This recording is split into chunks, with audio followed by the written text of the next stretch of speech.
that leads to a fantastic resource from the Australian Institute of Aboriginal and Torres Strait Islander Studies as well. So I would definitely check that one out. But welcome all. My name is Audrey Menz. My pronouns are she, they, and I am an emerging creative producer here at Carclew. I have been very incredibly lucky as to have produced this workshop series for you all, and I am thrilled to see so many creatives in the room with us tonight. I think it's a little off script, but one of the scariest parts about this is you have an awesome idea or an idea you're passionate about, but it's scary thinking you won't get people in the room with you to share that. So it's really nice to see you all here with us tonight.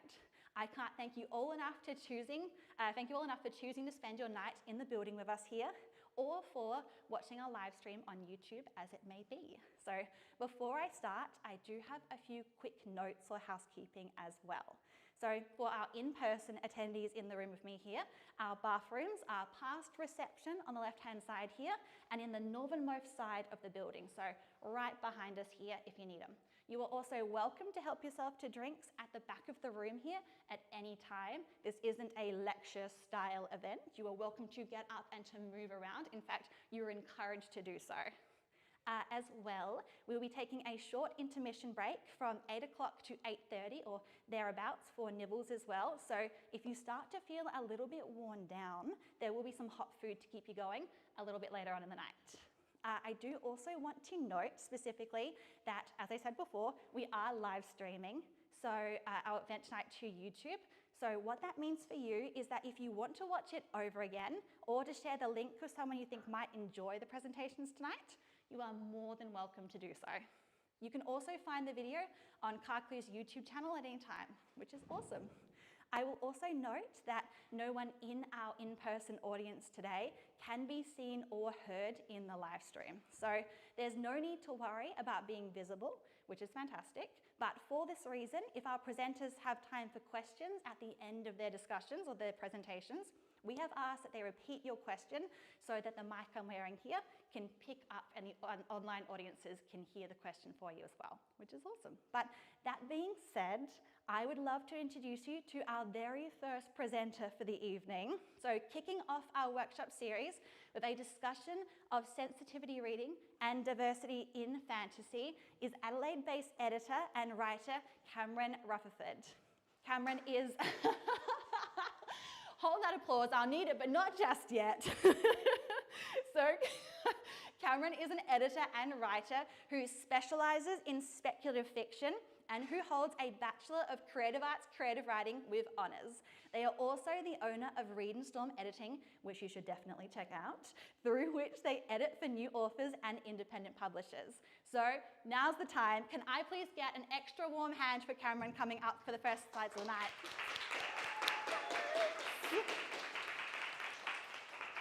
Let me give you this one.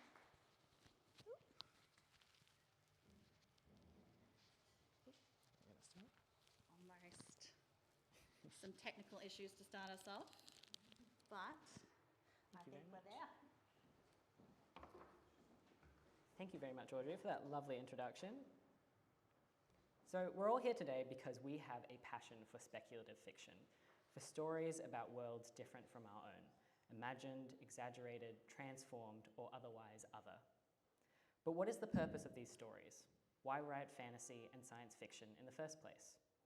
To me, speculative fiction has two core missions, two core emotions it wants to instill in its audiences.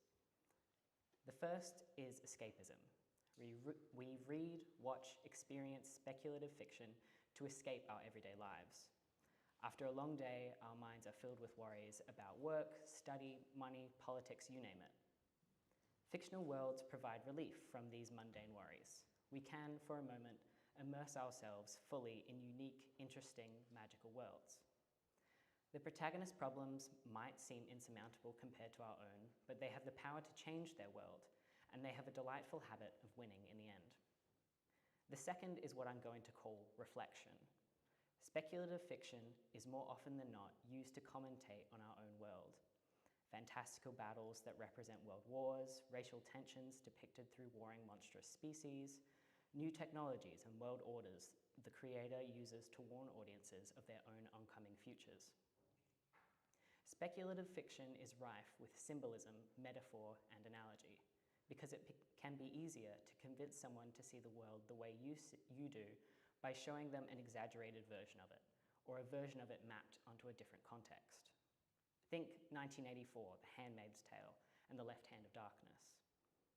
You might assume that the latter version of speculative fiction, that reflection of our own world, is the main, best, or only way to represent marginalized individuals or communities. It's orcs and trolls that represent people of color, it's aliens and robots that represent neurodivergent people, it's fantastical monarchies that treat women like breeding stock, and future worlds where queer and trans people are still fighting for their rights. There is a place for these stories. There is a place for harsh truths in our fiction. But many creators, trying to elevate the perception of their work, thinking escapism too lowly for them, attempt to tackle issues that they have no personal experience with. I'm not a believer of write what you know. Creators who take that saying too literally can struggle to inject creativity into their work. But I do believe in knowing what you write, in researching what you wish to depict, and especially who you wish to depict. Anyone who's been moved by a story here today knows that fantasy can affect reality. And for marginalized people and groups, that applies tenfold as misconceptions about their realities spread through popular works of fiction. More often than not, representations of people of color with mental health conditions or physical differences are the villains. Up until recently, almost all queer and transgender characters ended their stories a laughingstock, miserable, or dead. It's for this reason that the Own Voices movement emerged. The idea that stories about marginalization should be written by someone who experiences that same kind of marginalization. It's queer Chinese author Jiran J. Zhao writing about queer characters in a setting inspired by Chinese mythology in their book Iron Widow. It's Black American writers River Solomon and Daveed Diggs writing about the mermaid descendants born from pregnant women thrown overboard from slave ships in the deep. Often, these lesser-known stories and creators are spoken over by more privileged creators. Think of the popular John Boyne writing about Jewish and transgender experiences, writing without researching, spreading misinformation, and his books filling classrooms. That isn't to say you can't write about characters that are different from you. Please do. Many creators get scared away from representing the diversity they see in their own world for fear of doing it incorrectly, leaving their worlds whitewashed and homogenous. But research and that seed of good intention is enough to make your audience feel seen and heard, to make them feel part of the fantastical world you've made. The difference is that marginalization you've not experienced should not be the core theme of your story. And so we come back to the first purpose of speculative fiction, escapism. Many marginalized audiences are tired of stories about their own suffering. Stories that reflect our real-life suffering mostly exist to educate others, but escapism can be educational too. And depicting characters who would be marginalized in our own world within your escapist fantasy is a great way to avoid speaking over marginalized creators speaking about their suffering. It is vital to imagine solutions to oppression, to show that oppression is not inevitable or inescapable, and to show that queer, disabled, Black, and all forms of joy are possible. Many creators choose to depict marginalized people with pure intentions, wanting to represent them well, but struggle to imagine them experiencing anything other than oppression. Creators default to telling stories about patrilineal heteronormative kingdoms, about enslaved and misunderstood people of color, about societies that mimic our own realities and histories demonizing queer and disabled people. I went to university for creative writing, and there was a student in many of my classes who loved to write stories about boys in love. I thought this was wonderful. The world needs more stories about queer love, and for all I knew, she could have been queer herself. We shared one class centered around genre and had to write 3 stories in 3 genres of romance, horror, and science fiction.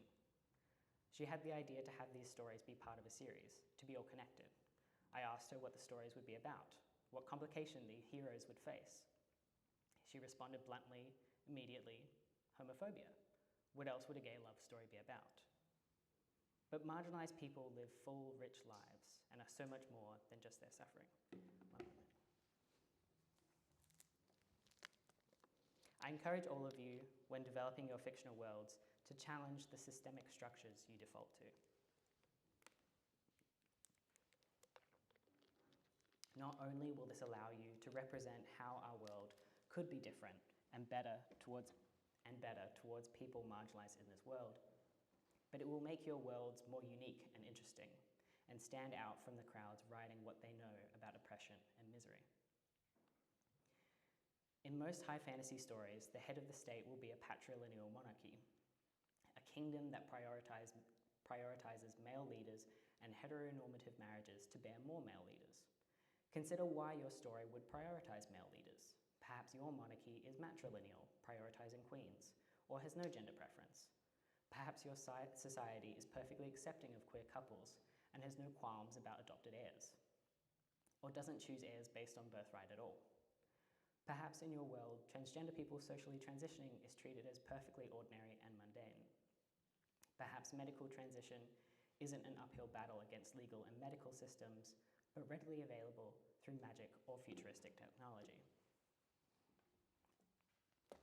Perhaps people of colour in your world aren't villainized or oppressed, but are treated as equals to your other characters.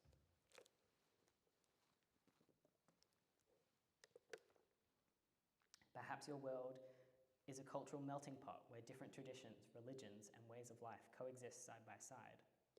Perhaps disabled people in your world aren't seen as a burden, but are given the resources they need to thrive in all corners of life, or are even revered for their strength and perseverance.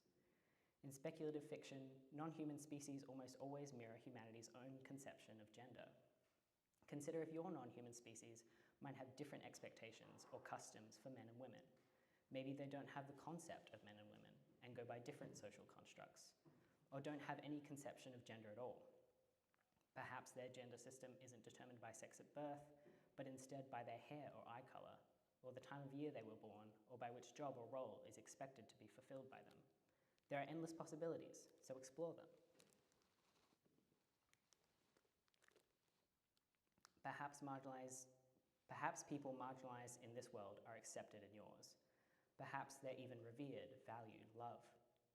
And that in turn will assure your readers that they can find joy in this world too. If creating a world with drastically different rules and foundations than our own is difficult for you, or simply not what you're aiming to achieve, there is a simple trick to including more diversity in your stories. Add it in later. This sounds odd, I know. But you can have the best intentions and still misrepresent a community or culture. If you don't share an experience with your character as impactful to their identity as their gender, sexuality, ethnicity, disability, or otherwise, it can be easy to portray them in a harmful or simply inaccurate manner. As a sensitivity reader and editor, I regularly see authors who accidentally write their own biases and assumptions into their marginalized characters. Men who automatically write their women characters as nothing more than a reward of romance for their protagonist. White authors who write their protagonist as the saviour of communities of colour. Cisgender authors who use their transgender characters as misery porn to inspire their protagonist. The list goes on. An easy way to avoid these biases kicking in is to alter the identity of a pre-existing character. Maybe your love interest is disabled. Maybe your wise old mentor, make your love interest disabled. Make your wise old mentor transgender. Make the respected king a person of colour. In your first draft, perhaps you defaulted to making these characters like you, or to making them how you think they are expected to be. But in the second draft, you have an opportunity to simply change some words around and make your readers feel seen, respected, and part of a diverse world. Anyone of any experience, especially in a world of your own creation, can be a beloved part of your story, can fill the role of fighter, lover, ruler, you name it. However, this tactic will not save you from accidentally misrepresenting a community or culture. While it will prevent you from writing with bias, you can still accidentally gift an identity to a character who happens to fulfill negative stereotypes. Say you have a rogue character who's morally grey and thieves for a living. Giving that character a disability would likely be good representation, showing that people with disabilities don't need to be coddled unnecessarily. and can be independent and active given the right accessibility tools. But making that same character your only Jewish character or character of colour would perpetuate harmful stereotypes about these communities being distrustful, greedy, and prone to criminality. And note that I said only there. Another tactic to avoid misrepresentation and stereotypes is to have none of your marginalised characters be token. Having characters with a similar background but drastically different lives or personalities shows that people of that experience are not all the same or one-dimensional. Sometimes, people are off-put by the idea that they have privilege. We all go through hardship, and it can be difficult when you're going through hardship to be told that you actually got the luck of the draw. But privilege is insidious and subtle. Privilege is not having to worry about something. It's not having to consider if strangers on the street wish you harm, or if your medical practitioner will believe you, or if you can share your identity safely without risking that friendship or interview or rental application.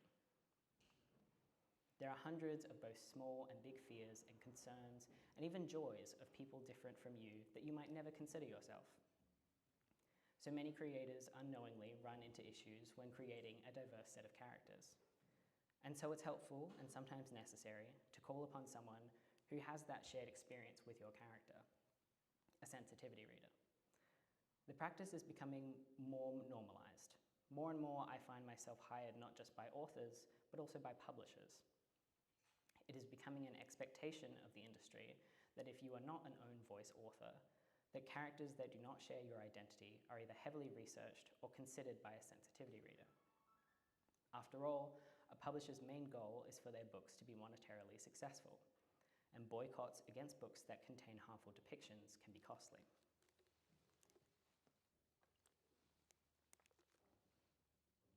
But the practice isn't without its controversies. Sensitivity reading can be emotionally draining work, readers often having to face stories that trigger memories of trauma they've experienced and material that includes offensive language. Sensitivity readers charge in different ways, sometimes by the hour, by word count, or based on quotes, and some creators are not willing to pay the prices set, not understanding the value and sometimes difficulty of the work. Other creators are willing to pay for sensitivity reading, but think the work stops there, not willing to take on feedback or make changes. A good sensitivity reader will try their hardest to find ways for you to maintain your story in its current form as much as possible. But sometimes, significant rewrites are necessary or the best solution. A good sensitivity reader will try to explain why changes are necessary, or why a particular depiction or passage is harmful. But sometimes you will have to continue your education and research yourself to get the full picture. Ultimately, diverse writing should start with self-education and research. Be mindful to listen directly to own voices, as secondary resources, especially historical ones, can be biased. And be mindful that no community agrees on everything, and opinions on what makes the best representation may differ. And thank you for listening. Readers and audiences everywhere are hugely appreciative of your efforts to include them in your worlds. Happy writing. So,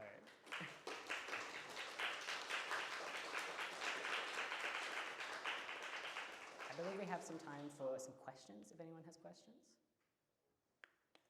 While people are thinking, I wrote down some common ones that I often get asked. People often ask me where to find sensitivity readers. There's some wonderful groups you can find on Facebook and other social medias where people gather together. Sensitivity readers are often like on the lookout for these call-outs, looking for specific kinds of people. But also there's just people in your everyday life you can ask if they have that experience and can do that for you. Also, academics are a great resource. If a professor, lecturer, researcher has time, they often love talking about these niche topics. If that's an experience they have, you can just send them an email, see if that works out. What else do I often get asked? People often ask how they should start researching. And these days, online is a great resource. There's plenty of people having discussions about representation from their own experience online. There's lots of discourse about it online. But also it's good to step away from online and go to own voice books, talk to activists, talk to your real life friends, find articles that have been published. Is there any questions that anyone would like to ask? Yes, at the back. Do you ever find that when you are sensitivity reading or editing with sensitivity in mind, are people you are editing for resistant at all? Okay, so the question for those at home was if people are ever resistant about sensitivity reading, or if I bring it up during editing. I find if someone's seeking sensitivity reading specifically and has specifically hired me for that, they are fairly receptive. It's more those big changes that are a harder discussion if there's a big core element to the plot that might need to change. But that doesn't happen very often. Normally there's other ways we can work around. I think the most resistance I've been met with is with I'm reading something and casually it comes live, like reading something for editing rather than sensitivity reading, and it comes up naturally, and I have to bring it up. Sometimes if it's an experience that isn't my own that I think it needs sensitivity reading for, I'll just point them in that direction. But as someone who gets hired, I just kind of have to hope that the author is putting in that work, because at the end of the day, it's their baby, it's their choice. Yeah. Is there anyone else? Yes? Now, this is probably specific to your experience, but when you're working with an author and you're quoting for them, do you include like rereading an edit? Like, so you've given them notice and feedback, and they've gone away to hopefully take some actions. Do you include reading their updated or their edited work, or do you do that on a separate kind of job, I guess? Yeah, so the question, basically, I'll summarize. Sorry. No, you're fine. Is basically about how I charge and if I charge for rereading something. For editing, I charge by the hour. So yes, if there was another hour of work I needed to do looking at something new, then yes. With sensitivity reading, it's a bit more complex. I charge by per 1,000 words because it's difficult to charge by the hour with that kind of work, because it really depends on how much. Yeah, it's hard to quote with sensitivity reading, and we'll often have back and forth email discussions.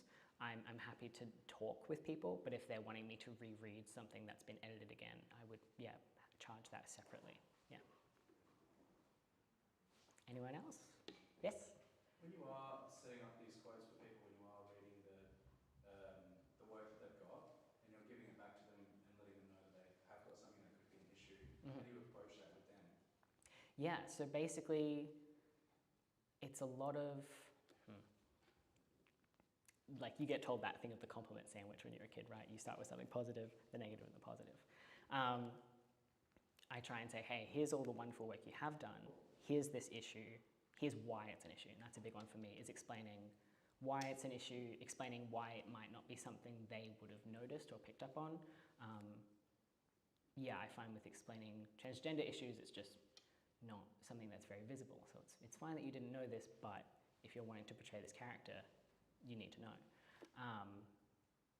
And then explaining, but there's hope. We can change it, and it's going to be amazing once we do. Anyone else? If that's all the questions, thank you very much for having me.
I might just make sure this is working first there.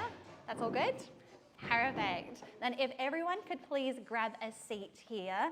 I might remind you as well, we've got a few spots up the front here, so don't feel like you have to sit at the back. And as well, you're in this incredible space of a bunch of creatives tonight, so I would definitely encourage you to mingle if you can, to potentially share some tables, in fact. But yeah, feel free to mosey up the front here if you need be. And otherwise, while everyone's doing that, I will introduce our next presenter of the night. So next we'll be hearing from our first visual artist of the evening, Marissa Schmidt. Marissa is a freelance concept artist from Adelaide who specialises in 2D character and costume design.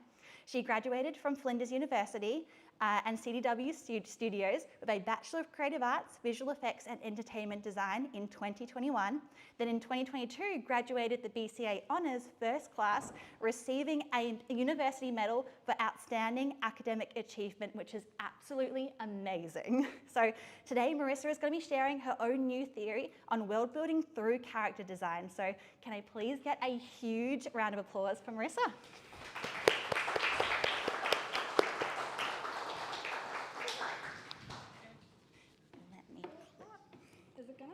A little bit too tall.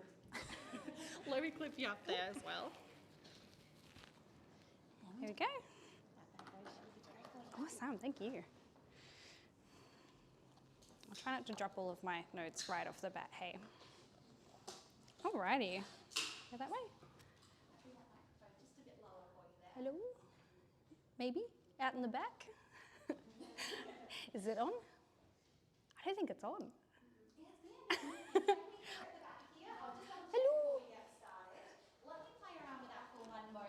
I can talk really loud, that's fine. You're welcome to talk very loud. No, that's all right. Let me give it one more go here, just in case we had something knocked out at all while we're up here. Hello. Hello. Have we tried turning it off and on again?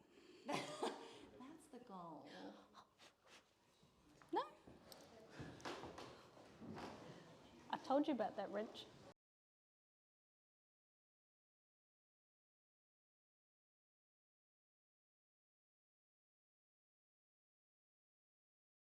Go. Technical issues all around.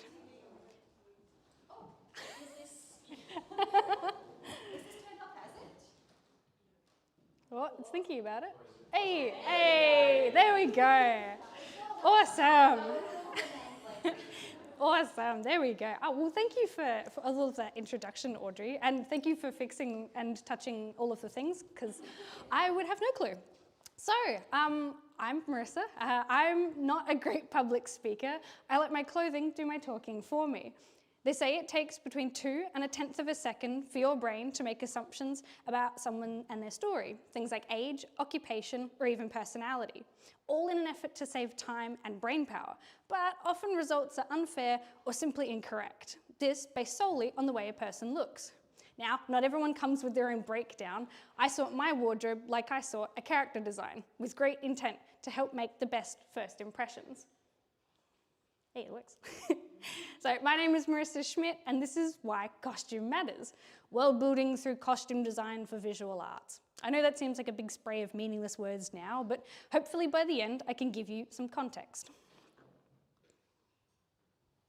So I'm a freelance concept artist. For those who don't know, my job means I get to take sheets of writing, or often just a sentence, and turn it into a picture, a concept of what something might look like. Production artists like me like to work towards a design that tells a great story early and use pictures to solve creative problems. Concept art isn't limited to people, things like cartography, traditional illustration, and graphic design. These particular pieces are some examples of my own work in world building, but what I really love is people and the clothes that they wear.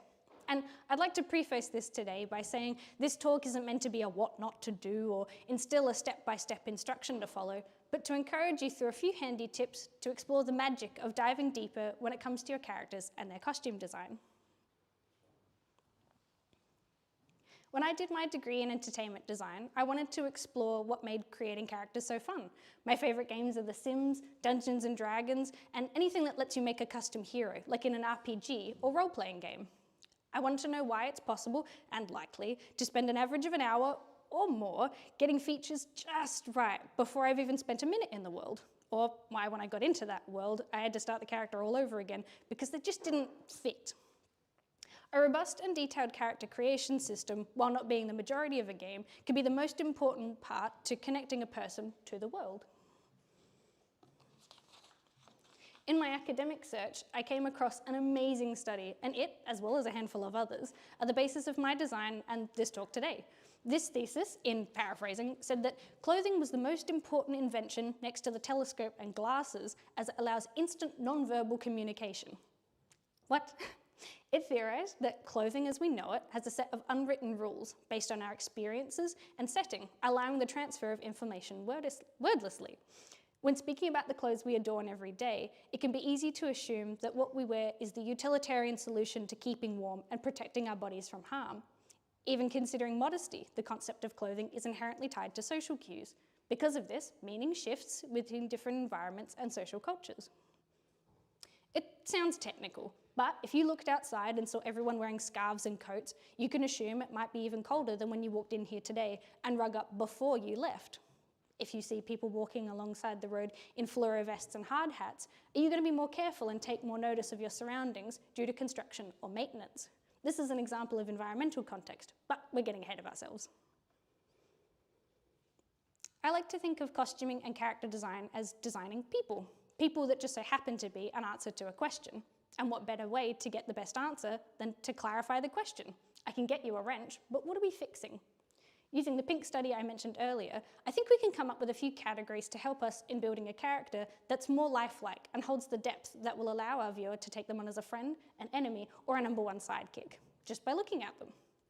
The way that you and I dress are choices we make day to day, but as designers, we have the opportunity to tell the most important parts of our character's lore through just the way that they dress. So let's take a look at a really famous character and see if we can break down what makes him a good people design. Then we can put those into some nice, easy to remember categories. So, what do you notice first? Maybe the face? That's our go-to. We're hardwired for it. So, we know he's Caucasian, male or male presenting, and he's got short brown hair. It's great general information to have. What's next? Maybe the way he stands. Hand to one hip, hand on the hip, hand on the gun. Aha! So he's a bit sly. Taking a look at that belt, it's not like the belts that we wear. It's a little techie. The gun's in its holster, so it's a bit hard to see. Maybe it's a bit techie too. The most striking is about the vest and shirt combo, the contrast. Star Wars uses costuming really obviously. Check this against some of the other characters. Dark and light. Darth Vader, Leia. So what might this mean for a character that has dark outer layers and a white underneath? Maybe he's a bit of a softie on the inside. Also, no armor, and the shirt's open too. Has to be pretty arrogant, but plenty of pockets to store valuables. All this and more from just one side of one image. Costume designers for film and theatre are really good at this. The attention to detail and extra storytelling are built into the costumes to help an actor in their job in portraying the character the best. The costume designers for the original Lord of the Rings trilogy had this in spades, and Disney's costume leads for Cruella and Black Panther series also received Best Costume Design awards for their splendid work. This characterization comes in two forms, direct and indirect. And as a 2D designer, I deal in almost all indirect, because my designs never get to say anything. But think of direct as telling and indirect as showing. In A New Hope, Han repeats how he's only concerned with his bottom line and watching out for himself, but his actions throughout the film show him as a caring and valuable ally for the Resistance, a black vest over a white shirt. Costume's true role is to highlight the key things that you need to know about a character, their purpose, personality, and history. But how do we assign a shirt to a character's personality? Taking things we learned about Han, we can break them up into three categories: personal, environmental, and social. And let's take a look at these categories in a little more detail. So, personal, or what I like to wear. And this will be the category that most of you are already familiar with to some degree. This is the sense that you use when window shopping or making a decision between two identically priced items. It's your personal experiences and how you choose to decorate yourself that differentiates you from others who have the same access to stores or brands but choose different pieces for their wardrobes. So let's take shoes for an example. Now, I know women in shoes have a pretty stereotypical association, but I argue sneaker geeks are just as bad. You can tell a lot about a person from their shoes. Look at the shoes you're wearing right now. Do they have a function? To protect from harm? To be comfortable in sport? Which sport? What about style? Something for business or leisure? To impress or intimidate? Shoes that cost a lot or shoes that cost really little? You get the picture. But if all of that comes from shoes, what about hats? What about blouses? What about all worn together? Each clothing item has the potential to share a lot about a person's preferences and style. Personality can be tied to objects and shown to a viewer through their character's choice of an item. And this is where our study from before gets a little hazy. It's not quite clear why or how we associate and define clothing with their invisible rules just yet. So I think it's fair game.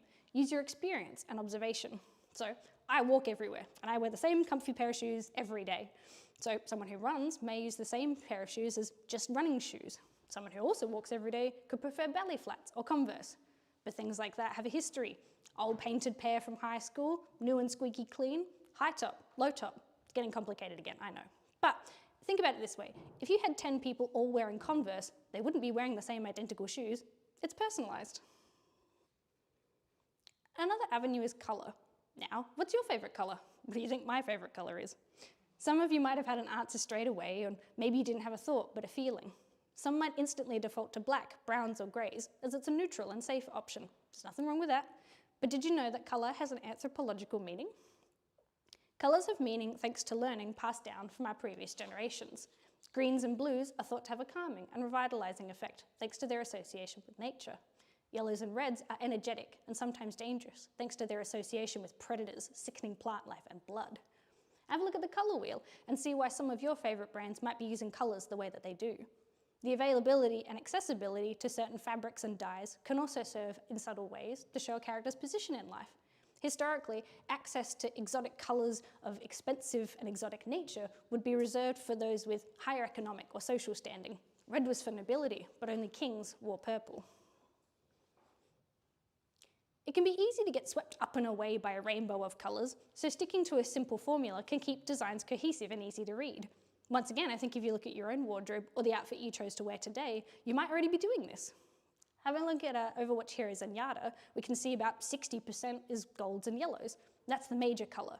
This is that colour family that colours most of the design, from his pants to the necklace-like orbs, and even the detailing on his chin. Next is 30%, the mid-colour. That's that silver and whites that make up his metal and plastic robot body. And 10% the minor colour. This is red, only being used as a belt sash and very sparingly as details in the fine machinery. Now, you maths people might remind me that it's already up to 100%, but we're artists, so who said we had to follow all the rules? On top is the accent colour. Very subtly on the orbs and the lights in his frame, Zenyatta also sports a crisp cyan. And I feel this is usually just such a small proportion of the overall design scheme, it can be like a little addition on top of a very well-balanced colour cake. I've tried to pronounce this so many times. Tomatoro shows off this even more simplistic take with their Overwatch doodles to the left, but we'll come back to these guys a little later. Some of my favourite ways to scope out personal fashions isn't just sitting at a local coffee shop, but these amazing websites. Fashion History Timeline is a great comprehensive traveller's guide. Royal Armouries is a collection of really high-definition photos of knights in full armour. Vogue has a selection all to its own on their past runway shows from hundreds of designers dating back to the 80s. TokyoFashion.com is just one photographer's mission to document the ever-evolving Japanese street fashion, and one of the most famous, lookbook, if Instagram was only filled with outfit of the day.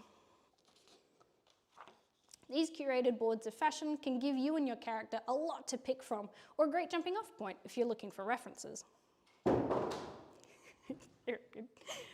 Personal context is the best and most simple kind of personal touch to add to a costume, as it's as broad or as granular as your character's personality allows. We can use colour and most of all our own clothing intuition to give our characters visual personality.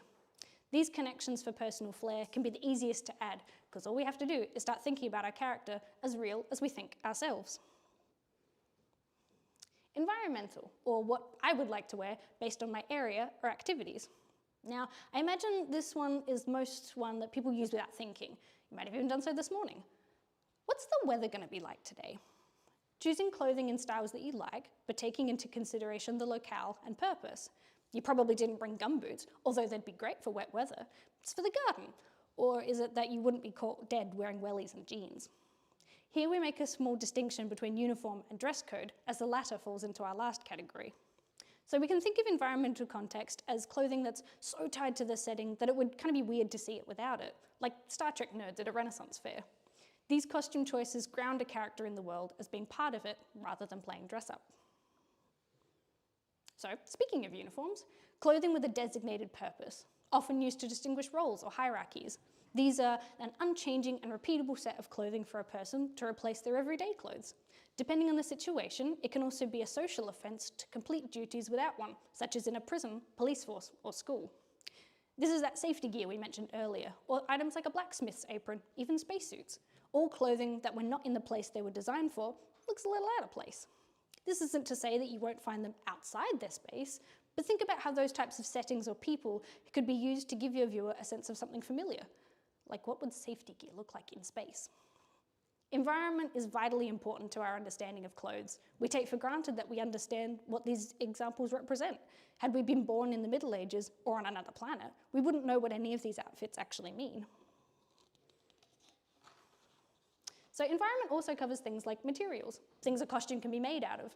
In a fantasy setting, we're unlikely to find plastic, so the likelihood of finding a Kathmandu puffer jacket are pretty slim. But wool-filled gambesons, now that's a bit closer.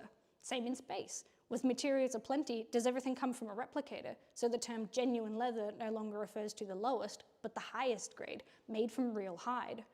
You might have a preference when shopping for yourself. Maybe your character does too. Stop to think about what kind of options would be available to them. And this is where going outside and touching grass is really the only solution. Become familiar with how different textures interact with light. Then how might it look or feel if you made a scarf out of it? A game that excels in environmental costuming is Capcom's Monster Hunter series. In this action role-playing game, you're a hunter. You're slaying and trapping monsters across various landscapes to protect people and rescue critters. Some are small and some are pretty huge. Some are nice herbivores and others are territorial mega beasts. Capcom's design team sells this hunt as satisfying because of the large variety and beauty in the sets. The fights are thrilling and the planning of the chase is essential, but the reward is what gets you to go back and face off again.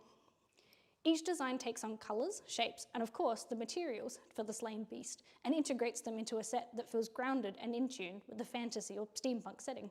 Taking a look at just the three to the right, it's clear who got what from which beastie. Their attention to materials especially are what makes Monster Hunter outfits a leg above other Japanese action fantasy games. So what about using materials on a smaller scale? While he's Pacific Islander in theme, setting his environment, this fantastical tribal fishman still had leather as part of their costume design brief. Now, being from an underwater or coastal society, we can assume that cows wouldn't be the most abundant source of leather, so what other animals could be used instead? What about a stingray? As you can see, just changing the animal, theoretically, creates the chance for a unique texture and now has improved the understanding of that character as well as add to his cool factor. Taking the known and the common and placing it in a new environment results in new creative problems. How you solve them is a great chance to embed world lore and establish new environmental and social habits into a character's clothing. So we're getting enough data about our character now from what they like, their clothing's purpose, and colours and the materials that we can use. We can think about their overall shapes. It seems silly, but just like colours, our ancestors gave a lot of consideration to shapes too. There's a primal awareness of the sinister nature of triangles, how sturdy and sound a square feels, or the comforting and safeness of a circle. Trained artists use these all the time to help convey a character's personality, and even their role in a game, often as a result of making them easy to see while moving on screen. But if we blank out these outer details, the silhouette should still be able to tell them apart, friend from foe. And this character, Bastion, has an overly square shape on purpose to create the connection to his personality and role as a heavy and unmoving assault character as fast as possible. The intentional use of shapes tells us this before we've even added any colour. Having a large roster of characters like Blizzard's Overwatch requires some pretty clever design. Back to Tomatatora's work, they've broken down the various heroes even further to show just how design can be used to convey shape language. And as seen in the diagram before, shapes can be combined to make sturdy and sinister, friendly and strong, or fiendish and soft, for example. Shape language and silhouette are great core skills to have when designing a character, but they're just too cool to look into. So just know that when dressing your characters, take these into consideration from the start rather than dressing a drawing like you would yourself. The clothing of a character is an extension of them, so it should be thought about all together. Environment design helps shape our perception of clothes that are appropriate to wear. This usually begins with considering the environment itself, like the weather, what we are doing in those clothes to better narrow down what's suitable. A skirt might provide adequate movement, but it's cold today, so I'm going to go play netball in leggings too. A uniform, like a sports team, will also dictate what can and can't be worn. And in gaming, sometimes it simply comes back to colour, red team or blue team. Environmental context is something that we use more often than we think, so don't let your characters forget either. And lastly, social, or what I like to wear based on my area, activities, and the people I'm with or the culture that I'm from. One of the more difficult and less often implemented, yet the most important. This is the more than cultural dress. This is our characters responding to their world and telling us as viewers what that world says, not just how it looks. The social aspect is built from the combination of personal and environmental. An example of social you might have come across is, what are we wearing tonight? And what to wear to certain events are definitely socially constructed. Job interviews, weddings, even the beach. Places where you can still show your personal flair, be considerate of where you're going, but mostly who you're going to meet. Though I won't be touching the all-important topic of cultural appropriation, we can and do use our existing worlds to help build our fantasy ones. Historical or creatively liberal interpretations of real-world influences can add a great shorthand to a world, but understand how those cultures came to be and how they may affect our characters like it has us. I won't name any shows in particular recently that have taken history as an inspiration and had real-world consequences for mishandling it. Simply, we aren't historians, we're entertainers. Someone who does this beautifully is artist and author and social scientist James Gurney and his series Dinotopia. His combination of arts, anthropology and paleontology come together to create a harmonious world in which humans and dinosaurs live together and strive in a utopian society. Gurney uses his knowledge from his multiple degrees to bring depth and grounding to a fantastical concept with the understanding of how certain social groups can be represented with respect to their cultural heritage. But that brings me to a great point. Do go off on what you're passionate about and use your own experiences to influence the characters of your world. Tolkien made Elvish before he made elves. Take influences from many different places, people, sources. Be curious about the world around you. It's been a world a lot longer than the one that you've made, so it's got some great ideas to share. If social context is the way that people of the world tell their stories as a group, get familiar with your own stories. Read lots, play TV, watch video games. Not just because they're fun, but with the mindset of what you can take away from them, even if it's that Noel Fielding wears a lot of pretty cool sweaters on the Great British Bake Off. A mind map is a great way to collect your thoughts and weaponize your interests into expertise. One of the ways influences is expressed is an artist's style. These are the sum of all the choices made while making art. These artworks are distinct enough in style that without even knowing the name, you might recognize the work. That jokes, it's all the same artist, Picasso. Getting to know the things that you like and inspire you creates a great base to build designs from, but knowing what makes you want to throw open Photoshop or dull every pencil designing makes that long term just that much more enjoyable. A trap for new artists is to struggle with finding a style, but it's just your voice. And if you're open and accepting to experimentation and trialing things you do and don't like, just like your clothes, just like Picasso, your style will evolve along with you. Keep a Pinterest board of things that wow you, or have elements that make you just want to get up, draw, write, design. By expanding your visual library and influences, combining ideas in new and original ways comes easy, as there's just more points to solve from A to B. Take this character, for example. The brief was to combine cyberpunk with druidism, which are thought to be diametrically opposed. But by researching their concepts thoroughly, we can break them down and find pieces that fit together seamlessly, rather than just mashing them together. In this case, the bridge was cacti. The reason they mesh well is because cyber is characterized by neon, punk is characterized by sharp edges, while druidism heavily concerns plants, which a cacti in fact is. But the prickly pear cacti is a plant with sharp edges and neon fruit, the bridge. Having real and genuine reasons behind the design choices of your character will not only solidify the overall design, but push you to find new ways to implement your research. The visual aesthetics of a society are almost always a reflection of their worldview, geological or mythical, and how you apply those will showcase your true understanding of your inspirations and of your character's world. Social is the glue that holds us all together and tells a story about the people and their places. Take care with it and treat it well. I find the best type of costuming additions come when all of these categories overlap. When we build our own worlds, we can use anthropology to build history. Certain flora and fauna of a geographical location can influence the style of one's costume. Are there certain plants or animals deemed spiritually significant? Guerrilla Games' Horizon Zero Dawn shows these principles as part of their main story, as our protagonist Aloy goes on a mission to uncover the world's great mysteries and find her place along the way. In each location, she liberates and uncovers more. She earns a tribal ensemble that to best deal with robotic dinosaurs in that area. This is directly combining environment and social, but as Aloy's outfit is unique to her, we can see where she deviates based on the outfits of her other clan members. She does this while also remaining cohesive to her own combination of shapes and style. Ooh, down there.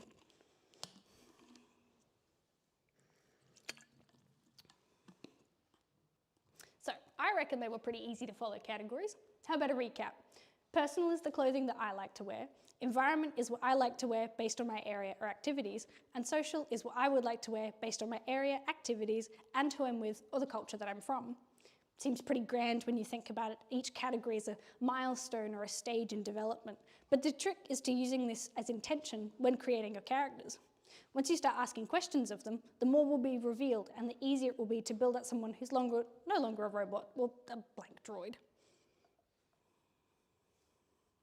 Some questions we could ask are, what's their favourite colour? Or their single favourite food? A pattern maybe? These favourites can become a signature, and even without your character present, you can call back to them and have the viewer reminded of them in their absence. Does your character like to stand out from the crowd or blend in? Are they loud and bubbly, or do they keep to themselves? Think about colours and shapes, or contrasts. The shy and soft person with a love for Japanese decor or fashion. How does your character express themselves? If everyone has coloured hair, does that mean plain neutrals are a sign of rebellion? How, if any, does your character show their wealth? If they want a gift card, where would they spend it? Is your character practical? How do they care or not care for their appearance? And this one isn't necessarily tied to socioeconomics, but it can. Someone who is wealthy can neglect their appearance, and someone who is poorer can still be well kept within their means. And how do their life experiences impact their choices? That's that juicy backstory. Did their favourite grandma leave them a box of knitted sweaters, or avoids wearing blue because they got bullied at school? When we think about environment, we can ask things like, what's the weather like? Does their choice in clothing reflect or rebel against it? We've all met someone who wears shorts in the winter. Any special equipment? This can be things like an astronaut's helmet, a cleric's godly totem, or even just a favourite weapon. Does your character get right in close, or do they prefer to observe? Clothing's wear and tear can tell you a lot about its function and its history. Does it get repaired or replaced? And if they have a source of power, where does it come from? Is it godly, eldritch, supernatural, good, evil? And how does it manifest? You only have to look at Marvel and DC to show how their powers reflect in how their characters look. When considering social, we can ask questions like, who else is associated with your character? Friends and family, a school or team? How do they accept their influence, or do they rebuke it? A larger culture of a location informs their identity. What type of cultural inspirations do their lands embody? And what about a character's role? Do they have a job? How does that repetitive activity shape their shapes, personality, and choices? Any hobbies? And that seems like a personal question, but usually hobbies are a social activity. Golf, knitting, or even painting is shaped by the people who have made that hobby accessible and how their legacy impacts your character. And what about social standing? Are they a cool kid, a nerd, a horse girl maybe? Where are they on the pecking order? And what we've got here is a concept that explores all of these ideas together. I did some research for my refugee pirates and found out about a time in history where some pretty unique cultures existed all at once and could have likely interacted. A Spanish exiled to the Middle East, North African stuck in the Pacific Islands, Aztec avoiding the Spanish, and Chinese avoiding all of East Asia. It seems really overwhelming when you look at all of the things we talked about today together, but By asking one question and working it through the goals of your character, more answers become clear. Ask as many or as few as you need to uncover who they are. And it doesn't have to be deep. If you think a baggy shirt and jeans captures the essence of a character's personality, then that's more than enough. Costume design is just one of the ways we can inform our viewers of our lore and world building. Remembering back to our Han diagram, showing attention to different aspects of a design could be as short as a few words. You can see how each little detail is marked and accounted for. Things like where they got their tattoos, what each of their belt equipment means, or how, where each direct or inclusion, where direct inclusion or direct deviation from historical evidence is made. Thanks to real-world cultures, the characters shown here can exist together in a fantasy or non-historically accurate concept and still follow the rules of the environment they grew up in, informing you of their stories without needing to say a word.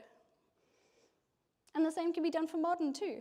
This group of teenagers who spend their free time quelling a monster uprising. The depths of these additions need not be extensive, but simply considered when dressing your character. It can be as simple as a friendship bracelet without a friend to match. These open-ended additions to questions like who are their friends leaves room for adding story later. Who knows, but they aren't here now. It's also a perfect place to hide Easter eggs for viewers who are dedicated enough to look just a little deeper. Being able to put a clothing, accessory, or prop into one of the 3 contextual categories is just a step along the way that can be added alongside what you already might do to create items and whole characters with clothes that are just as meaningful as the ones in your own wardrobe. Investing in a character's outward appearance to subtly clue our viewers into story changes provides a richer storytelling experience and allows emotional notes to hit with more resonance, creating a more powerful experience. And at the end of the day, there is only one you, and the best story is the one that only you can tell. I just ask that you do it with your characters dressed to thrill. Thank you.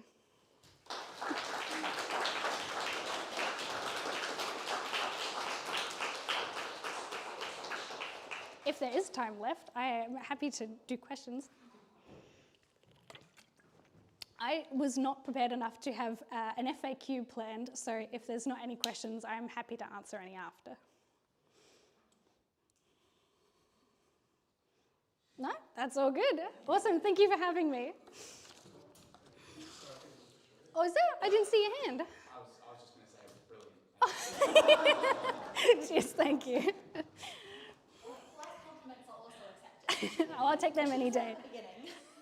Oh, I'll give you that one. For you there. Oh, thank you.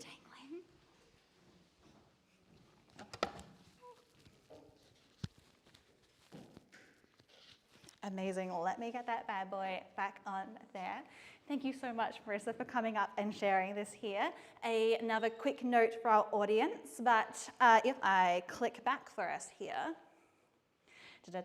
we have got to see a bunch of Marissa's arts tonight on the PowerPoints. It is absolutely gorgeous, and if you know what's good for you, you will also follow her on Instagram to keep up with the rest.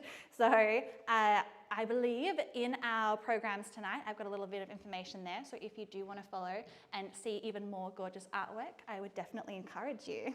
Otherwise, this brings us to our approximate halfway point of the evening here. We are going to take a little bit of a break for our in-person attendees tonight. Feel free to mosey down the back, make yourself a tea or a hot chocolate. I know I always need one this point in the evening.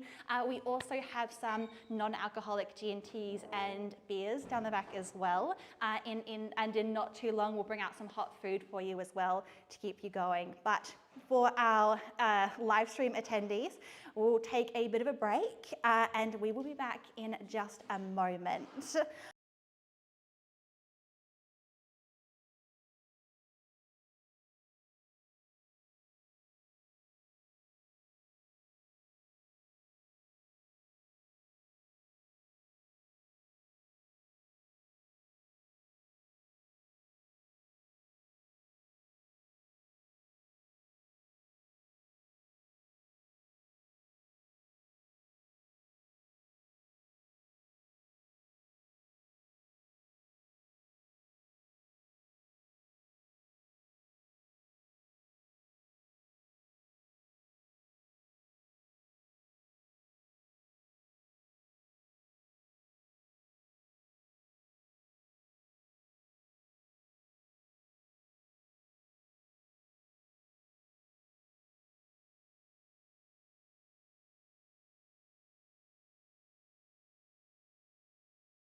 Mosey back to a seat.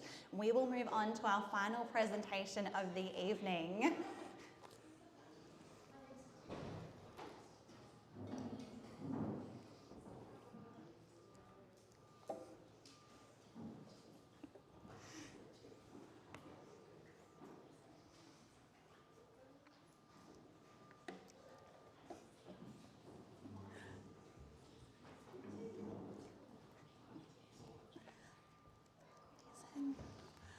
Alrighty, looks like we've got everyone situated. Feel free to take a bit of a seat here while I'm introducing our next presenter as well.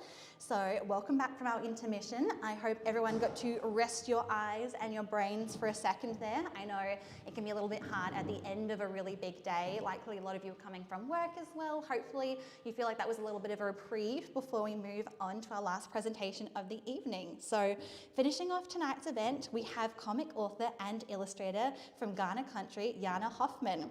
Yana has successfully crowdfunded and self-published 4 comic books and has had her work included in the Talgard Tome 2 anthology published by Gesalt Comics.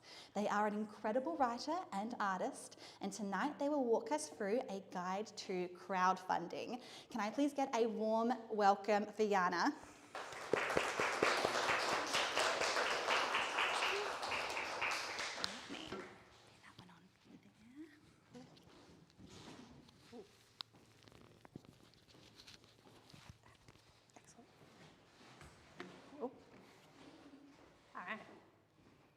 Everyone. All right, so I'm here to talk about crowdfunding from a creative perspective. And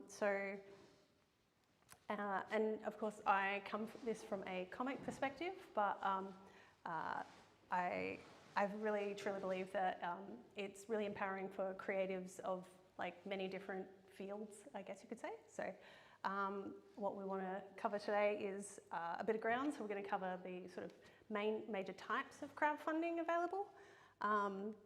The why would a creative want to do crowdfunding, and the crowdfunding traps and realities to be aware of when entering into the crowdfunding space, and steps to crowdfunding success, obviously the fun parts. So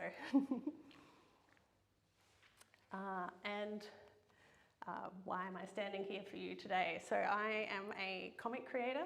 I am a long-time fantasy genre nerd, big novel fan growing up, and also a webcomic nerd and spend a lot of time online. And so I also have a day job as a web designer, so, you know, big sort of broad field.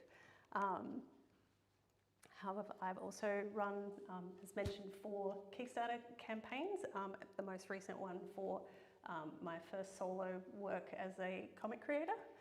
And I'm currently working on my 5th comic, which will be hopefully crowdfunding in August. So hopefully if I can get it done in time. So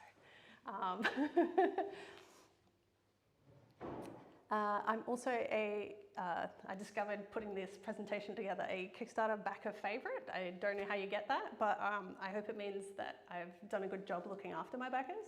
I am also a Kickstarter super backer since 2017 because I've been using the platform as a supporter since its very early days, because it's very popular in the webcomic space, as I mentioned. I follow a lot. And I'm also a Patreon supporter of many different creatives. So whilst I haven't launched my own Patreon, it's something I've definitely researched and used as a supporter. So I have opinions and hope to have my own one day as well. And I've already sort of briefly mentioned 2 of the big names in that sort of describe the 2 different major types of crowdfunding. So the most popular one is obviously event-based crowdfunding, which the big name is Kickstarter. Event-based is you've got a short period of time to crowdfund a very specific project. And comics are really great for that sort of thing. You've got a book that you want to get out into the world. There are definitely other platforms.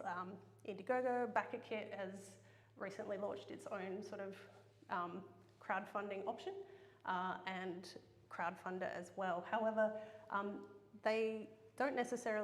those platforms don't necessarily have the network effect of the Kickstarter platform. And the other major types that is ongoing membership-based crowdfunding. So Patreon, if you follow anybody on YouTube, you've probably heard a call to support someone on Patreon. That's the big event-based crowdfunding platform there. But there's also Ko-Fi, and more recently Substack is a really interesting platform. It's like a blend of newsletter sending, and also if you want to do membership, it's sort of built into that, and it's really really built for writers. So if you come from a prose perspective, it's a really interesting new platform. So I might be biased, but I would suggest anybody interested in crowdfunding to start with Kickstarter. As I mentioned, because they are the biggest player in the field, it's great to find, easy to find resources. It's easy to find, or easier to find other creatives doing similar types of work to you to take inspiration from. And also the beauty of a event-based platform is that it will be over. And if you decide that it's not the kind of thing that you want to do, then it will be over. Whereas if you do an ongoing event type thing, then you'll have to wind it down in some capacity if it's not something you want to do. So I suggest that experimenting with a event-based type of crowdfunding is a really great way to start. But why would you even crowdfund in the first place? I find crowdfunding very empowering in a system where creatives are often taken advantage of. So, because crowdfunding enables you to own and control your own work. There's never been a time in history where it's easier to be a self-published creator or put your own work out there. But there are a lot of platforms that can enable you to get your work out there, and I think you should use them to get your work out there, but they control your access to your audience. And platforms like Kickstarter in particular enable you to, if you're smart about it, have a direct connection with your audience. And so the ability to get out there and not give away your rights to your work is really, really empowering with the Kickstarter platform. And you want to work with a publisher to get your work out there, but they don't always, publishing is a tough industry. I don't want to dismiss the challenges of publishing work, but small publishers don't often have big amounts to give to creators. And so if you're funding just yourself, you don't need to sell as many copies of a book. If you're getting started, it's much easier to self-fund. And then you can build on your success and then use a publisher to build your reach later on. But it gives you a negotiating power when it comes to working with someone like a publisher. And the other great thing about platforms like Kickstarter, for example, is that it enables you to lower the financial risk on a particular project if you need to do something up front. This is particularly relevant for comics or projects where you're printing a physical product. But that's not to say that Kickstarter is not, or event-based crowdfunding isn't good for digital products. There's definitely a great space for using the platform for digital products, but certainly when it comes to physical products, and physical works, you know exactly how many you need to print. And it takes away a lot of the guessing and a lot of the risk involved with crowdfunding, with putting works out there. And I've already touched on this a little bit. Being able to like communicate directly with your fans and give them the products that they are really interested in, the stuff that isn't economical for a publisher to do or realistically feasible to do. So I'll give you a couple of campaign examples of both big and small creators. I'll start with the biggie. Good old Brandon Sanderson. And now this actually isn't his most recent 24 million or 40 million or whatever mind-blowing campaign it was. This is actually a campaign before that, which is still mind-blowing. But so he's if you haven't heard of Brandon Sanderson, he's a well-known published fantasy author. However, he very smartly, when he negotiated with this publisher to retain the rights to do special hardcover editions, so he lets the publisher do the legwork of the cheaper products, the trade paperbacks, and then he produces his own like beautiful collector's items, and so he'll like sign them, and like there was a bunch of other rewards available for this sort of thing. So he has a direct connection with his fans in this particular instance, despite still being a big name publisher. So there's another really interesting author I've only just sort of come across. His name's Cory Doctorow, and he's also a tech advocate who refuses to sell his books with DRM, which means that Amazon won't sell his audiobook on Audible because Audible requires all its books to be locked to the Audible system. So he turns to Kickstarter to fund the audiobook production of his audiobooks, and does very well. I think he does very well. But he is still a traditionally published author for the physical books, but and I think the ebooks. But for he offered the audiobook this way and some other extra rewards through the platform. And some of you might have heard of the Heartstopper series on Netflix. I haven't started yet because I'm just like, I know I'll get completely sucked in. But so Heartstopper began as a webcomic online, and you can currently, if you're really keen, you can subscribe for $5 a month and be the absolute first people in the world to see the pages.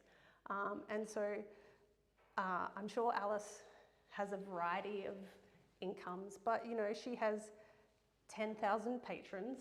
So even if all of them were at $1 a month, that's a very nice way to support yourself by providing a connection for people to get your work as soon as it's produced, and also give people an option to support you at the level that they're able to. And that's something else that I didn't mention, but is really great about crowdfunding, is that people who are more able to support you are able to support you more than in a traditionally published setting. Zogarth is a writer I just came across this week preparing this presentation because I wanted to bring more prose. I'm mostly focused on a comics medium, but and astonishing, this guy is making $41,000 a month publishing online. This guy's not published through a traditional publisher, through a platform I believe called Royal Roads, again, something I'd never heard of. So, but using the Patreon platform, I'm sure this person can support themselves through their writing. I believe there is a voracious hunger for work on this Royal Roads platform, as far as I'm aware. So this, through crowdfunding, again, enables people to support you at the level that they can. An unsuccessful campaign. And I'm like, why would I bring that up? Because This is actually a really great story. So Rob Multari came to the platform in 2016 and he was a bit ambitious, asking for, what was it, the equivalent of 30,000 Australian for 3 floppy comic book issues. And you know, comics can be expensive to produce. He's a writer, he's not an artist, so he was hiring someone to do it, but he was a little bit ambitious. So the campaign failed, but he didn't let that defeat him. He went away, and a couple of years later, he successfully funded, with 217 backers, his issues 1, 2, or 3 for $7,000, and then he didn't stop there.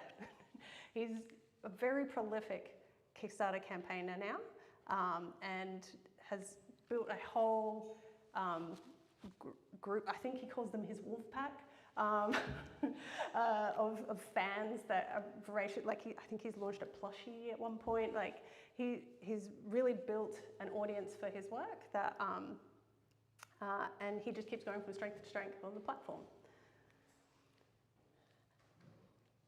I do too. I really do want my books in bookstores and libraries, but that doesn't have to be an either or. So Mark Abner is a New Zealand creator who currently lives in Scotland, who's used the platform to self-publish several graphic novels or comic issues, I believe, and then has taken those works to Scholastics, and Scholastic Australia and New Zealand have published, collected them into volumes, and so there's volume 1 and volume 2, and I think they're continuing to publish it. So it doesn't have to, you know, publishers aren't as scared of like indie creators as they once used to be. Like they used to be worried that it would cannibalize their sales, but that if anything, what it proves when you crowdfund is that there's a quality in the work and desire and demand for what you're producing. And especially in the graphic novel space, so many of the big names have come from either crowdfunding or webcomics or both. And although it's a little bit less common in the prose community, there's definitely some good names in there, including she didn't do it on the web, but Beatrix Potter, I've discovered, she struggled to get published initially, and so self-published herself. So there's still a long history of successful indie creators, but it's never been better and easier for, I say easier, it's not easy, but it's never been a better time for people who want to self-publish to do so. Because if you've finished a thing, then a publisher can trust that you can produce it again. So and you can trust that you can do it too. So Kickstarting is just a really great way to show the world what you can do. But unfortunately, things can go wrong. And it takes work to avoid it. So you will need to talk about your project a lot. And you'll be so sick of talking about your project. But the reality is that most people don't know about your project. So, and talking about it on social media, like, you know, so many people won't see every post that you do. So you're just gonna have to repeat yourself a lot. Hassle your family and friends, but you're not hassling them because, you know, theoretically they're your family and friends. They want to support you and want to know what you're doing. So be passionate about your project, but be aware that you're going to have to go hard and talk about it a lot. When you launch, particularly on the Kickstarter platform, you will immediately get cold messages through the platform about marketing scams, suggesting, pay for advertising on this email list of Kickstarter backers, and it's like, do those Kickstarter backers care about comics, like, or novels? Like, it's a lot of, if they were genuinely good, they wouldn't be cold calling you automatically on Kickstarter. So whilst there are bigger creators on the platform who do use paid advertising, when you're starting out, it's throwing money away. So you want to avoid any marketing scams that get cold call messaged you right at the start. But probably the biggest thing to be aware of, and where number one comes in, is that, that will be for the next point. It takes realistic expectations. So like I shared with Rob Moltari's Nightwolf campaign, is that it's not a miracle kind of throw your project up on the platform and the backers will just come out of the woodwork.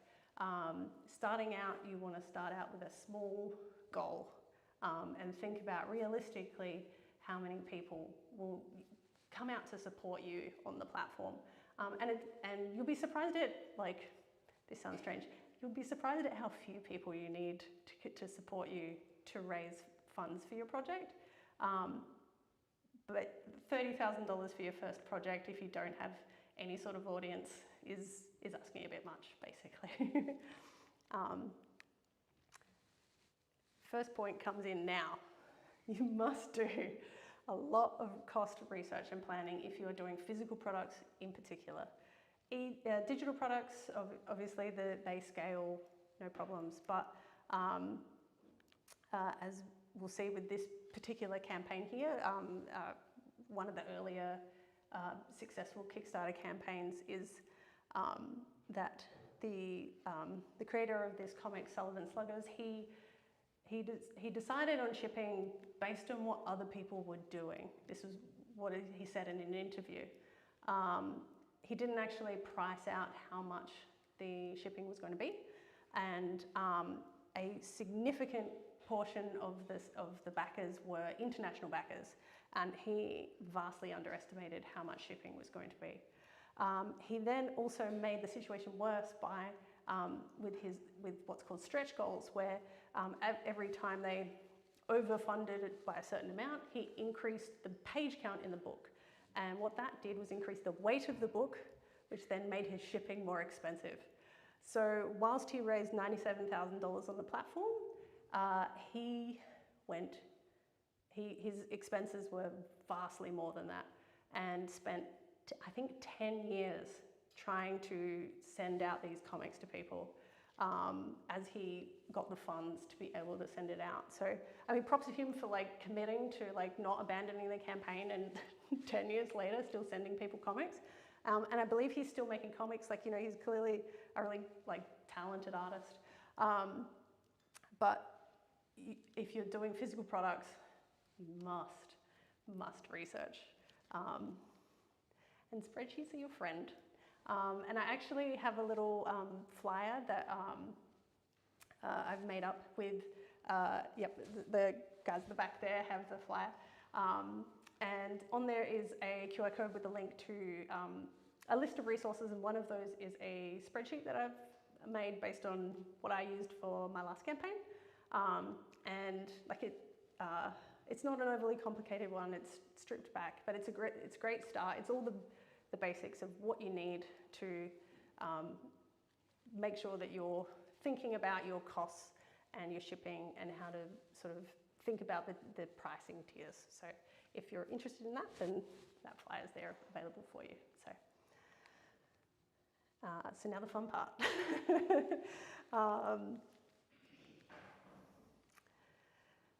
First comes the crowd, then comes the funding. So like I said, you need to start out with realistic expectations, because you need to bring a crowd to the platform. So, because people buy from and listen to recommendations from people they know, like, and trust. And if they don't know you, then, and there's nobody that they can see trusting you on the platform, then why are they going to trust that you will deliver your project? So It's always worth building an email list. I know I'm an oldie. Yeah, I really mean it. If you take away anything from this, I want you to, even if you're not going to do crowdfunding, an email list. I'm deadly serious. Majority of my support on Kickstarter has been through either directly or indirectly from email.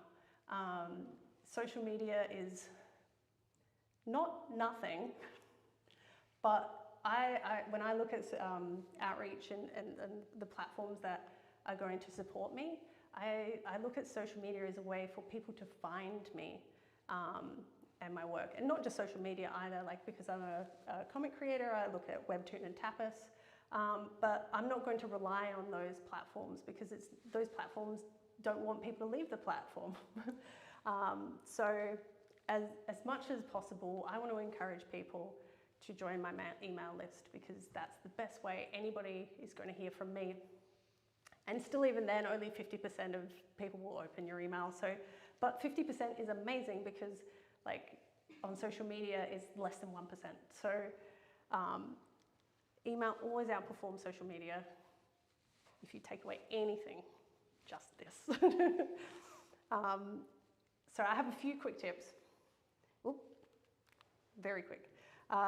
Start with friends and family because they want to support you. It can be hard to think that, because you might think, oh, they're not interested in the creative passions that I have.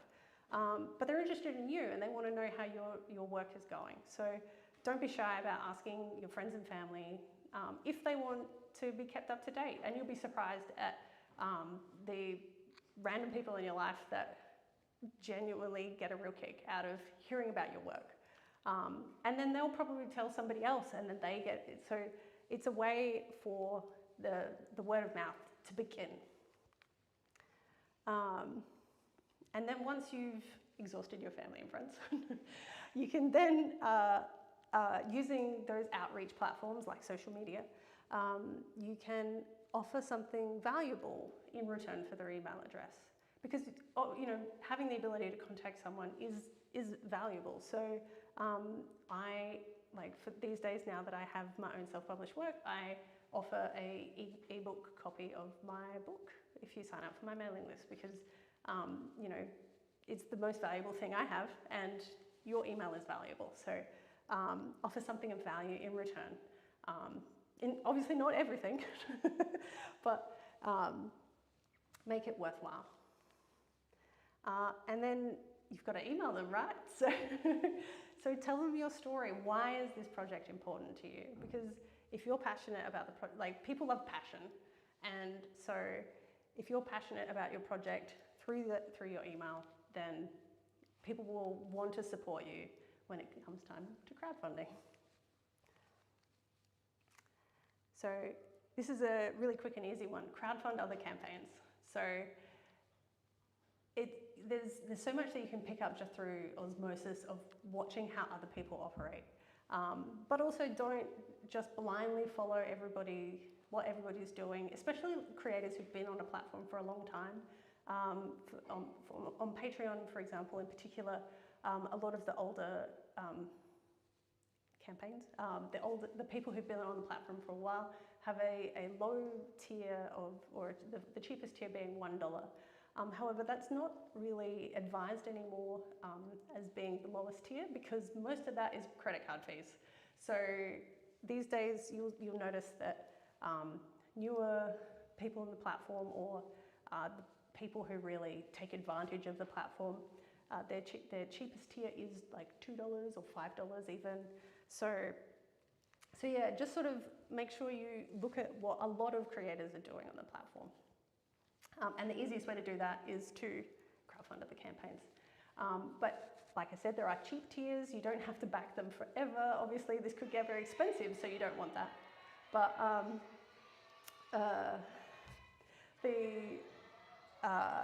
the other thing with Kickstarter is that you don't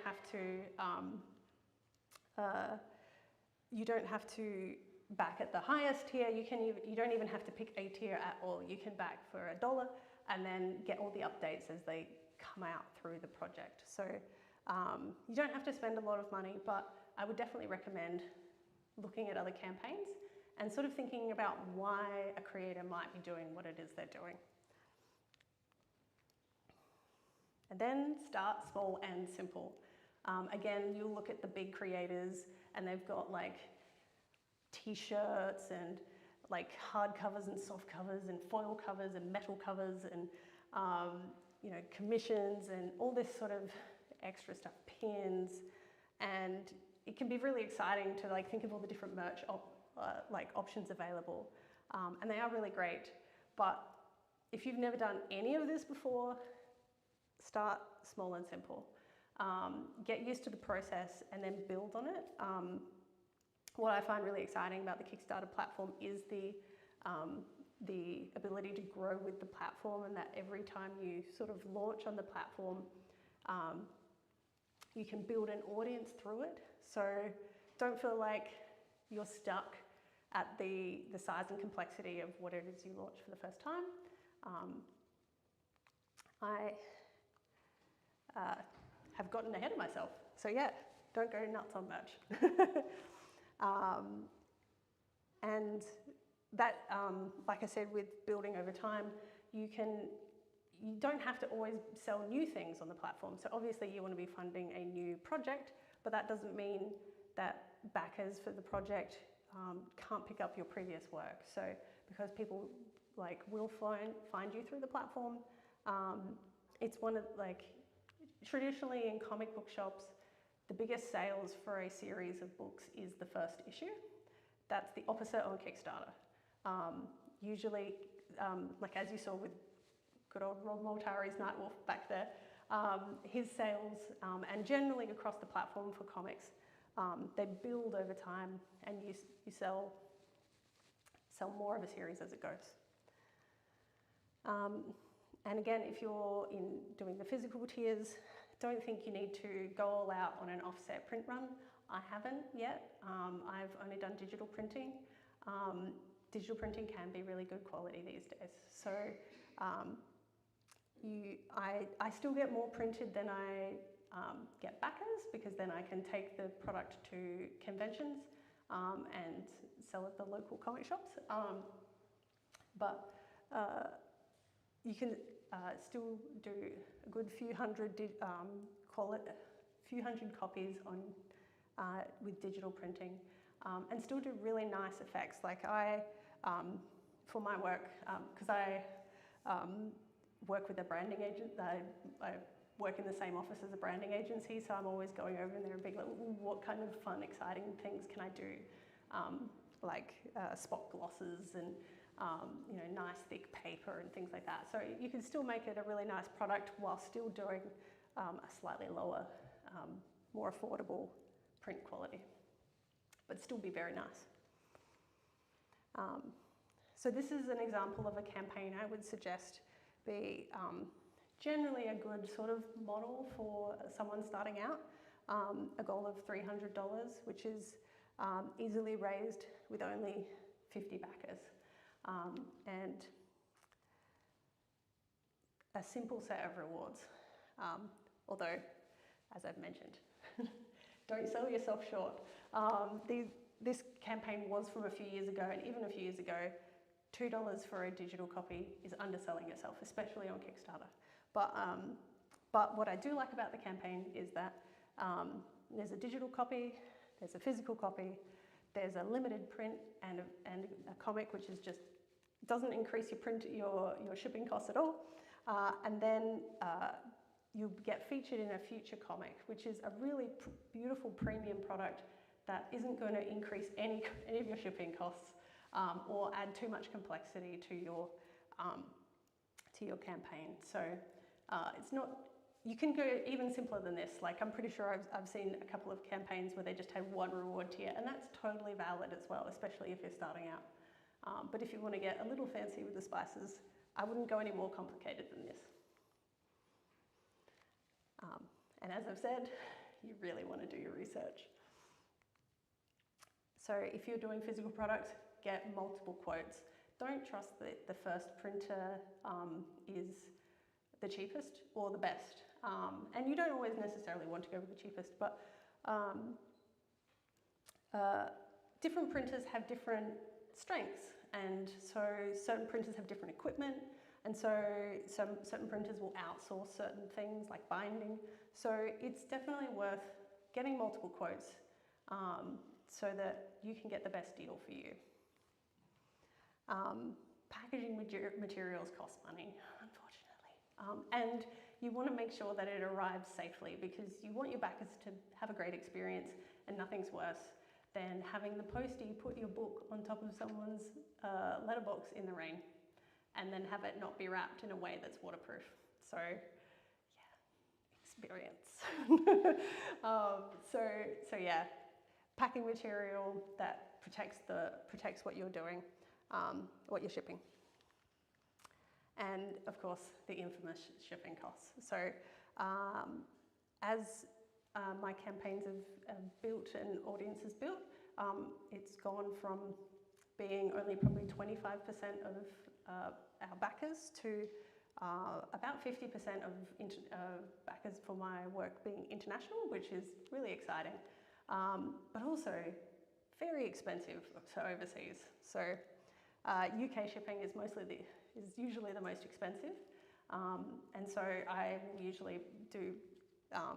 So I say do research, but I also don't mean research every individual country, because you'll go mad. You'd usually do the major regions: UK, Europe, US, and I always do a price for New Zealand, but I haven't had a New Zealand backer yet, so we'll see. But they are quite affordable, so I feel bad trying to charge them American shipping for being across the pond. And like I said, be aware of the expected price on your platform. Don't look at mass market products and think that you should price your product that way. I mentioned that the Sullivan Sluggers guy got in trouble because he just looked at what other people were doing. And in this case, I'm actually suggesting look at what other people are doing. But what I mean by that is don't undersell yourself. If other people, my most recent book is 27 pages, which an American floppy comic would usually be $8. But the quality of my book is better.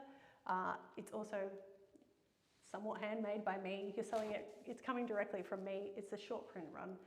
You shouldn't expect a creator to be selling at a mass market price. So don't undersell yourself. Look at what other people are doing and don't do less than that. It's a party time. You're gonna have to hassle your friends, I'm sorry, I'm really sorry, but you're just gonna have to remind them that this is a really important thing in your life, and do you wanna know, do you wanna follow? But also it is genuine, I'm joking about hassling them, but it should be something you're excited about to share with them, so share it with them. You're not hassling them, I promise. Bit of psychology here. People respond well to limits and deadlines. And that's one of the strengths of the Kickstarter platform compared to, say, Indiegogo, when it has a, we'll take the money anytime kind of setting. The strength of Kickstarter is, in fact, that it's a hard yes or no. If we don't get this funding, if we don't get this hit this funding, then it doesn't happen. It's a real motivator for people to help you. And also for you to get your work out there. But you want to remind people that it's really important to come out on day one. And this is also important for event-based funding. There's a lot of Patreons out there that are definitely not as visibly successful as Kickstarter campaigns, and I think a part of that is, I'll get to that.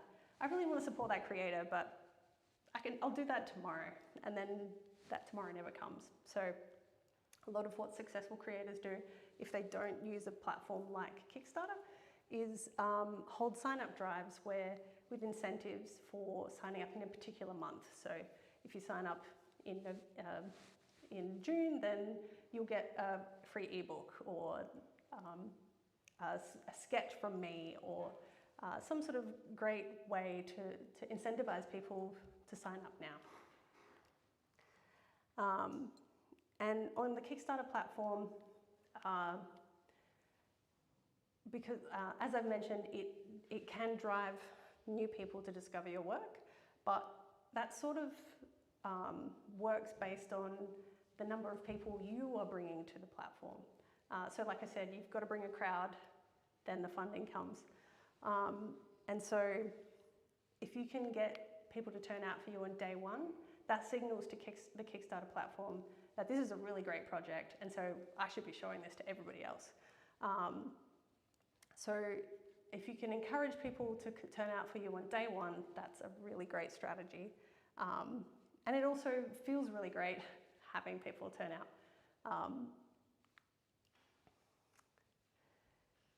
It's that hassling your friends again, sorry. With that email list, that classic email list. And like I mentioned before, most people won't hear and see all of the messages that you put out there. So whatever you're comfortable with, I want you to be uncomfortable with how much you're posting. I need to be more uncomfortable with how much I post. It's very hard. You feel like, what am I going to say now? Like you can repeat yourself, it's okay, because again, most people won't see every message that you put out there. They won't see the majority of messages you put out there. So this is the worst thing to hear, by the way. Just like, is it still around? So avoid this as much as possible by putting the word out there. And share other people's cool stuff. So one of the great things about some of the comics Kickstarter communities that I've been a part of is that whenever we're posting an update about the campaign, like, oh yes, we've hit the stretch goal or whatever it is, we then share other people's work. And that builds everybody up. And I will make sure that it's something that I think is, adjacent to my work. So I'm not going to share a porny comic with my all ages graphic novel, but lifting other people up is really great, because they will help you, you will help them. Everybody, your audience gets to discover new cool work. So it's like everybody wins in this audience, in this situation. So sharing other people's work is a really great way to make the dream work. And finally, you want to keep people up to date with your progress. You're not hassling people, I'll say that again. They want to know how it's going. Even if things go wrong, going radio silent is the worst thing that you can do. People are very understanding when things go wrong if you let them know that you're on top of it. You don't even need to necessarily be fully on top of it. You just need to say, this is the thing, and I'm going to handle it. You don't have to go into specifics, but they will forgive you if you tell them. But if you disappear with their money, they will come out and be very upset. So yeah, don't disappear. Peak end theory. I hope I can do the same. Bring people with you on the journey, and they will join you on the next. Everybody really wants you to succeed, so make sure that you make the journey worthwhile. Thanks, everyone.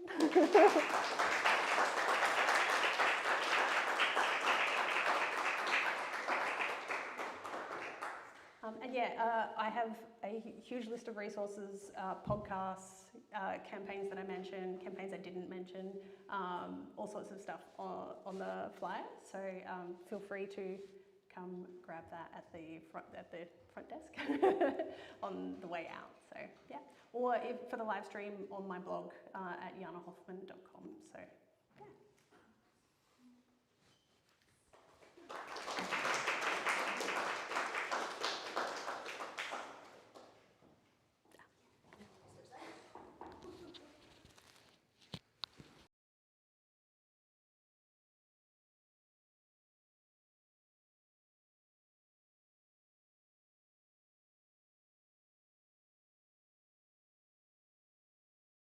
Oh, amazing.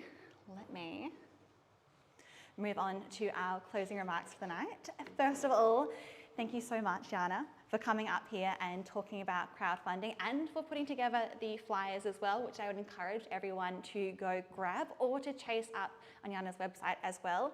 I think as young creatives and emerging creatives, of which I can see and know a few of in the room tonight, it's so important to talk about resources and spaces where we can be in control of what we're creating. I think that's so vital. And I don't know about anyone else in the room today, but crowdfunding is something I've always aspired to, but known absolutely nothing about. There is so much to learn. There are so many places to start. So having someone experienced be able to walk us through a guide to crowdfunding is an absolutely amazing experience. Thank you so much, Anna, for coming in and talking to us here.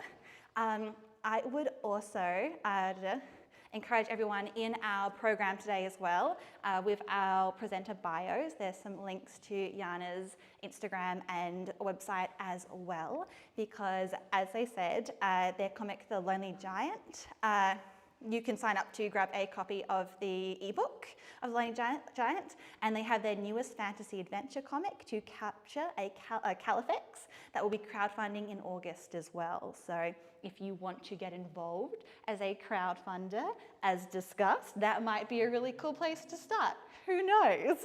But with that, however, we are brought to the end of our evening. So I have some closing remarks for us here. So something important to remember is that Worlds Within Worlds is not just this event that we have in person tonight. So I can definitely speak to what Jana is talking about promoting and speaking about your event. I feel like I've talked everyone's ears off about what this is exactly. But as well as our in-person event, we have 5 amazing digital workshops that will be running across the next few weeks. So from next Thursday all the way through to the 6th of July as well. So a decent whack of time there. As well as that, we also have a dedicated Discord server, which is pretty darn cool. So we will be sharing resources online and we'll be running a create-a-thon as well. So if you've never been part of a create-a-thon before, which is completely understandable, it is an event focused on sharing and celebrating our creative work.